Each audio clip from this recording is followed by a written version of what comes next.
కోమాలో ఉన్న పేషెంట్ ఏకంగా నడుచుకుంటూ బయటికి వచ్చాడు.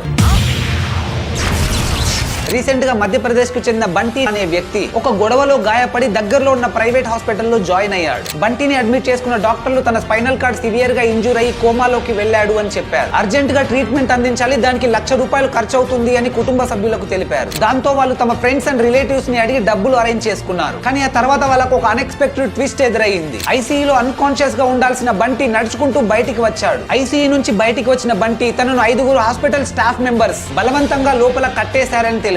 దీనికి సంబంధించిన వీడియో ఇప్పుడు సోషల్ మీడియాలో వైరల్ అవుతూ ఉండడంతో పోలీసులు హాస్పిటల్ పై ఇన్వెస్టిగేషన్ చేస్తున్నారు. ఇలాంటి ఘటనల వల్లే ప్రాణాలు కాపాడే డాక్టర్స్ అండ్ హాస్పిటల్స్ పై ప్రజలు నమ్మకాన్ని కోల్పోయే పరిస్థితులు వస్తున్నాయి. అండ్ ఈ రోజుల్లో ఏదైనా హెల్త్ ఇష్యూ వచ్చి హాస్పిటల్ కి వెళ్తే సేవింగ్స్ అంతా దారబోసి హాస్పిటల్ బిల్స్ కట్టే పరిస్థితి రాకుండా ఉండడానికి ఫ్యామిలీ అందరికీ ఏదైనా ఒక మంచి హెల్త్ ఇన్సూరెన్స్ తీసుకోవడం చాలా అవసరం. మీ ఏజ్ అండ్ హెల్త్ ని కన్సిడర్ చేసుకుని starting from monthly 400 to 500 rupees తో up to 1 crore insurance with up to 25% instant discount కూడా పొందవచ్చు. నా బయోలో ఉన్న లింక్ ను క్లిక్ చేసి మార్కెట్ లో అవైలబుల్ గా ఉన్న హెల్త్ ఇన్సూరెన్స్ అన్ని ఒకే చోట కంపేర్ చేసుకొని మీకు ది బెస్ట్ అనిపించిన హెల్త్ ఇన్సూరెన్స్ తీసుకోవచ్చు.